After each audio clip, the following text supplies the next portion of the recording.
10 amazing archaeological discoveries.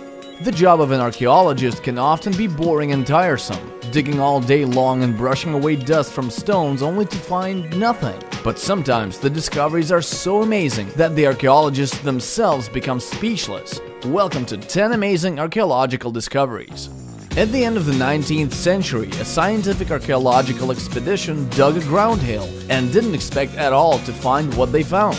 As expected, there was a mass grave inside the hill, but the most interesting thing was revealed when they set to examine the bodies. The first thing to pop into their eyes was that the majority of skeletons were very tall, about 2 meters high, and the most remarkable discovery was a horned skull. Not a single one, but most of the skulls had bone growths. Scientific research has failed to explain the skull's nature. In the Austrian town of Fusslam, archaeologists in search of Sumer clay pots found an object which looked like a Nokia mobile phone. According to the preliminary results, the supposed telephone was 2,800 years old, and judging by the soil samples around the discovery, it was concluded that the telephone came from Mesopotamia, not Austria.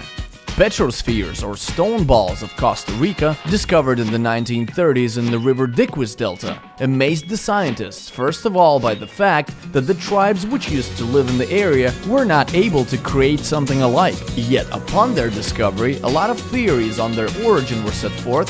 The version that they were shaped naturally by water was rejected at once. The stones were made approximately at the turn of the millennium, but their purpose is still unknown.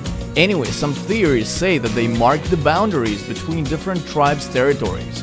Somewhat 2,000 years before Alessandro Volta was born, Mesopotamia already had electricity, though not like electricity of today. The first known battery of 6 AD caused a sensation upon its discovery. That was a 13-centimeter jar with a bottleneck filled with bitumen, and an iron rod with corrosion traces was wired through it. Inside the jar, there was a copper cylinder with an iron stud in it. Filled with acid or alkali, the battery could produce the current of 1 volt.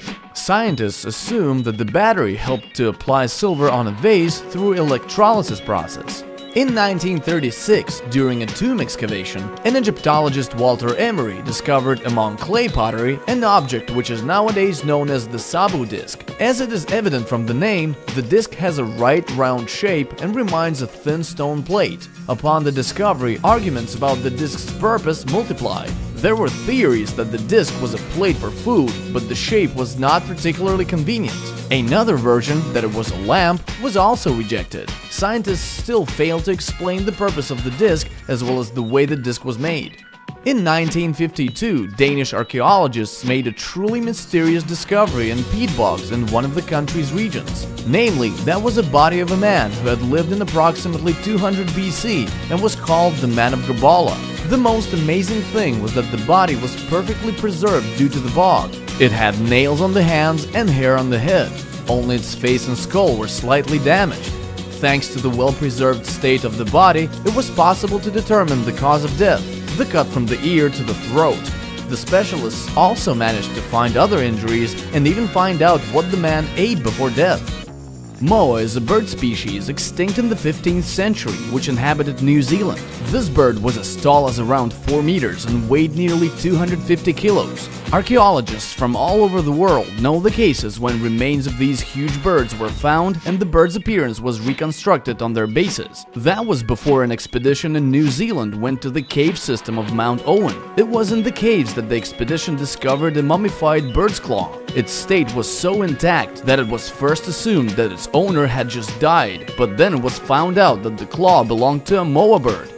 In 2013, a mammoth body was discovered in Yakutia, home to nearly a half of mammoth graves. It could have been an ordinary case, but for one thing, the mammoth's blood was fresh. When the scientists drilled the ice, they accidentally hit the mammoth's stomach, and the blood went streaming from it. Apart from perfectly preserved and fresh blood, some parts were practically not affected by time either. Thanks to this discovery, scientific circles hope that mammoth cloning will soon be possible. Turin Shroud is a Christian relic, a 4-meter linen cloth in which, according to a legend, Jesus Christ's body was wrapped after his sufferings and death. Despite numerous arguments about the cloth's ingenuity from the religious point of view, the shroud represents an interest for science.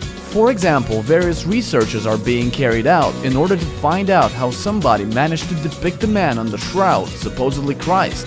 Turin's shroud is valuable to scientists from the scientific point of view. At the same time, it also became a revelation for believers too.